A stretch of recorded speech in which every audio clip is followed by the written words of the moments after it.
Make a Loom Knit seaming bind off. Today on GoodKnit Kisses, we're showing you how to work a Loom Knit seaming bind off, which allows you to make a seam right in the middle of your knitting and bind off at the same time. I've worked my Seafarer's Dickie here on needles and I have it on the loom now, so we can work this stitch together here. This is featured in our new pattern. Join me today for this technique and explain how to have this nice cool twist on yours and a new technique for yourself. Welcome to GoodKnit Kisses. We're all about helping you stitch your love and love your stitches. For the pattern for the Seafarer's Dickie, you can find that down below, whether it's needle knit or loom knit that you desire. Today, I'm going to show you exactly how to make the bind off using your knitting loom. If you need to know the yarn and the loom supplies, please click down below and get that at our free blog. And you can also get the pattern on our Ravelry and Etsy stores. We do also have a right and left-handed tutorial, so down below in the video description, you will see the link for the right and left-handed videos. All right, let's begin and jump right into the seaming bind off. To work the seaming bind off, you simply need to be putting your knitting up through the center of your loom to the back, and then you're going to hang some stitches back onto your needles and then bind off. Now, if you're familiar with making brimmed hats where it's got a folded over brim, it's a double thick brim, you're simply bringing the beginning stitches back up and placing those along this edge onto your needles, and then you continue knitting your work and that seams it together. So this is very similar. We're going to be doing that, but then binding off at the same time. Now for this pattern, I have to twist it a certain way to get it to look like this. So bonus in this tutorial, I'm going to show you how to flip this and twist it the correct way. All right, so no matter what you're using with this tutorial, you will be bringing your yarn up through the back of your project so that you can hang whatever part of the fabric you need to start seaming, whether you just need to fold over a large section or a small section, say like bag handles or whatever you're making. Okay, so I'm going to fold over my ribbing section. Let me move this out of the way.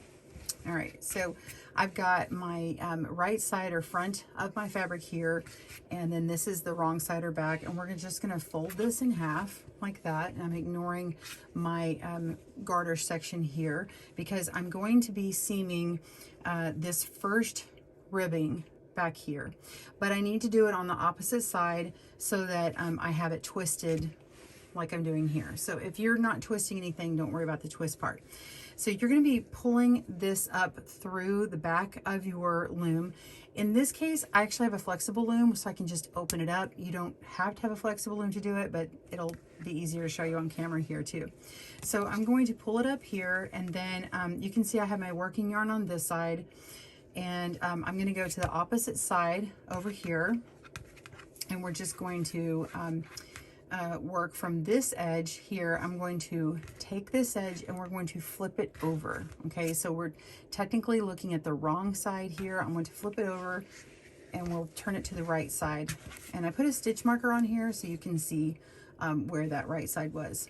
All right, now it's turned over the correct way, and we are going to place the first of our garter stitch ribbing section, or garter stitch section here that's right up against our ribbing section. So let me get closer and I'm going to show you where we're going to pull that from. So you can see on garter stitch, it looks like a series of smiles and frowns, or a smile and an umbrella. So we're going to go all the way down. We're going to go on this smile section all the way down to the very end. Follow that along, and I find that my very last one is this one, or technically the first one. This is going to be on the end where we have our working yarn. So we pull my working yarn out of the way, and we're going to place this stitch onto our very first peg like that. And then now we want to knit those two stitches together. Just simply working these two stitches together. It doesn't matter if it's an SSK or a knit two together, K2 tog. We're simply knitting them together, 2 over 1. Okay, and then now we're going to do the same thing on peg 2. So that was peg 1, peg 2, the same thing. So let's go back here and look at this. We're going to find the very next one. So we went through this one, and we're going to go to the next one. Make sure you're going through the whole of the stitch. Place it on peg 2 and take your working yarn, and you're just going to knit those 2 stitches together. Okay, and now we're going to do our classic bind off where you take the second peg and move it to the first peg and knit over, and you have 1 stitch bound off. We want to pick up peg 1 and move it to the empty peg 2, and now that becomes our peg 1. So we're going to repeat, but now we're only doing 1 stitch at a time. We've already worked this very first one, so now we only need to knit 2 together and move it over in the bind off fashion. So let's come back here. We're going to go to the next stitch, pick it up, place it on the next stitch, knit 2 together,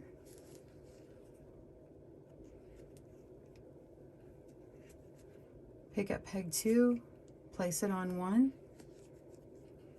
knit off or knit over, and pick up peg 1, place it on 2, and that becomes peg 1.